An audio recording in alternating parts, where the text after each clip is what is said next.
the story that's happening and unfolding in Dallas, starting with the most immediate, that Trevon Diggs goes down for the season. What happened? What can you tell us? What happened with him?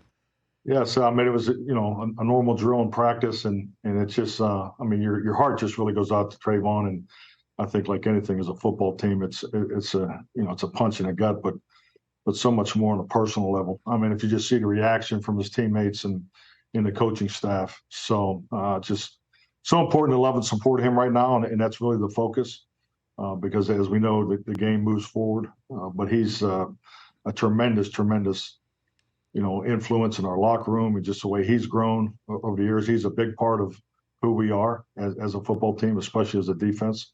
We all understand that, the caliber of player, but, when you talk about building a program through the draft and, he's come in here day one and made an immediate impact, but, he was at the top of his game, right now, but it's, just really the focus is on him personally. And I can't say enough about how our players and coaching staff have reacted to this. And, it's tough for all your guys when all your guys get hurt, no question. But, he's an impact player. How do you handle that as an HC where, obviously you got to have next man up? It's going to be a next man up mentality. Clearly when toe meets ball on Sunday in Arizona, next man up and we're moving on. But this is such a significant player, not just for this week, but for your entire Super Bowl hopes. How do you handle such a thing with your team, Mike?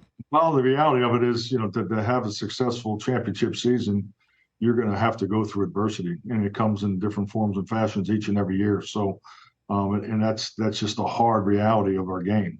So it's really an opportunity for the depth of our football team, especially on defense, to step up and continue to move forward. But yeah, there's no question you don't replace a player like Trevon, but it is an excellent opportunity for Deron Bland and Jay Lou and the other guys to step up and keep moving our defense, because we do have a great defense and we're going to be challenged each and every week, and this is part of that unfortunate challenge of the NFL. I mean, you have injuries. It's and there's nothing you can you try to be safe and you risk assess and everything that you do, but it's the unfortunate part of our game. When did you first realize Micah Parsons was special, Mike McCarthy? When did you first realize that? I think the first time I saw him put his foot in the ground, early in his time here and chase the quarterback. He's just different. I mean, and then you have the tools of GPS, and there's just certain players that are genetically have more gifts than others, and if you just see how he revs, his body, production output is just off the charts, and he has the work ethic and loves football, super competitive man. And he's grown in every which way. But I mean, this guy's competing at chess, ping pong, whatever you put in front of him.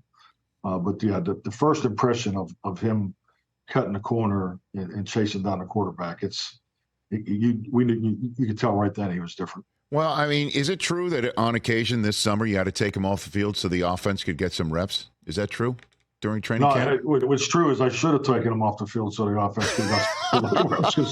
It was really irritating, the guy calling the offensive plays, that's for sure. It was clearly his best training camp. He was a wrecking ball every single day. And frankly, it was great work for us. So, we had a number of offensive linemen, particularly our young guys, that had to go against him, more than you probably would like. But what a great experience for them. Well, you've been around a lot of football teams, a lot of football programs, and a lot of great defensive players, Mike. And where does Parsons rank? I mean, how does he compare with you? Yeah, I mean, he's definitely. I mean, I think those are great questions at the end of his journey. But he has a chance to be, as good or the best that's ever played. I mean, he has that kind of ability, but you can see the maturation, and I think Dan and the defensive staff do an incredible job of continuing to move him around, and he's putting in the extra time to be on top of the schemes, not only for what he does, but how he affects the game. I mean, he is clearly an impact player. You have to know where he is. I know I would, as an offensive coordinator, mindset where he is each and every play, because he's a total wrecking ball. Catch the Rich Eisen Show every single day on the Roku channel, 12 to 3 Eastern, for free.